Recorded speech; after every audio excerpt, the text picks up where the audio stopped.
Rama, queria que você falasse sobre a localização e a órbita do Gaia. Tá bem. Então, o Gaia foi lançado em dezembro de 2013 e tudo correu bem, tudo, e ele foi colocado onde se esperava mesmo, né? O Gaia está na região de um ponto, é um ponto que a gente chama ponto de Lagrange. Existem 5 pontos de Lagrange, esse é o ponto número 2, né? Lagrange número 2.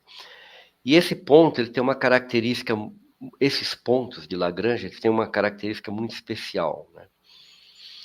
É que a força de atração gravitacional da Terra e do Sol, de alguma forma, ela permite que um corpo nesse ponto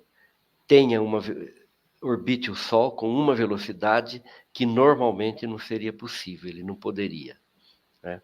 A ideia é simples.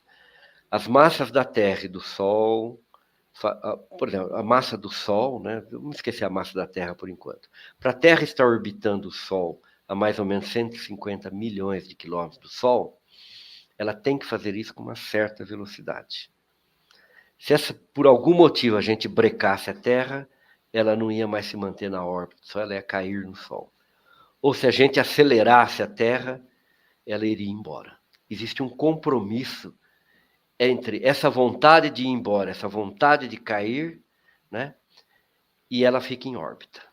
Se a gente desequilibrar isso aí de alguma coisa. Então, qualquer corpo, lembra que eu estou desprezando a massa da Terra por enquanto, qualquer corpo na órbita da Terra, para se manter, teria que girar com a mesma velocidade que a Terra está girando. Okay? E um corpo mais para dentro, mais próximo do Sol, tem que girar com uma velocidade maior. É o caso de Mercúrio, de Vênus e assim por diante. E os corpos mais distantes do Sol giram em torno do Sol com uma velocidade menor. A Terra gira a 107 mil quilômetros por hora. É. E aí, então você fala, bom, e daí? Daí é o seguinte, se você agora levar em conta a massa da Terra, então você tem um ponto entre a Terra e o Sol, onde essas forças se equilibram. Isso é o ponto de Lagrange 1. Mas você tem um ponto atrás da Terra, onde a força gravitacional, por estar atrás da Terra, a força gravitacional do Sol se soma com a força gravitacional da Terra, de tal forma que um corpo nesse ponto, ele está sujeito a uma gravidade um pouco maior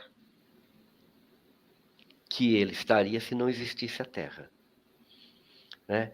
E essa gravidade, então, permite que ele orbite o Sol com a mesma velocidade da Terra, sem estar na órbita da Terra.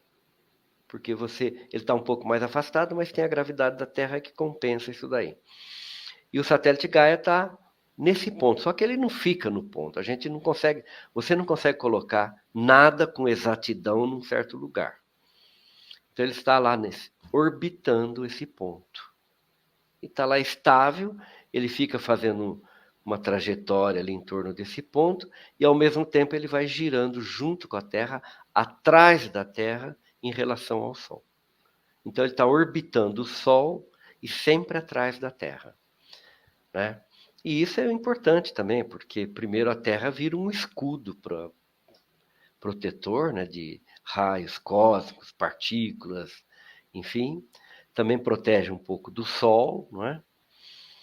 E tem uma certa estabilidade lá, tal, que eles protege, mas não muito, né? Porque tem que pegar, ele tem que receber o Sol também. Tem que receber o Sol também para alimentar as baterias e tudo mais. E aí é interessante que tem vários satélites lá, o James Webb está lá, né? E esse ponto está a 1,5 milhão de quilômetros da Terra. Está depois da Lua? Muito depois. Muito depois. Tá. Ô Rama, eu queria que você falasse um pouquinho aí de quem foi ele e por que o projeto anterior para a observação de estrelas se chama Hipparcos, é isso? Isso é um pouco... é uma é comum na nossa área, talvez nas outras também, não sei, de tentar sempre que você tem um projeto, você denominar esse projeto de tal forma que as siglas têm alguma relação com algum personagem da história ou alguma, sei lá, alguma faça algum sentido assim, né, quando você lê aquilo lá, né? Então, o Hipparcos, claro, a sigla em inglês, né? Deixa eu lembrar o nome. Hipparcos é high, de alta, né? Parcus, high, paralaxe, esse P e P-A-R, de paralaxe, que é a distância das estrelas.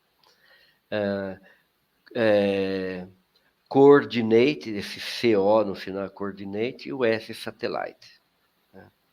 Então, é uma sigla. O Gaia também é uma sigla, que era Global Interferometry, Astrometry for Astrophysics, né, que depois nem virou, não foi mais interferometria, mas o nome permaneceu. Né?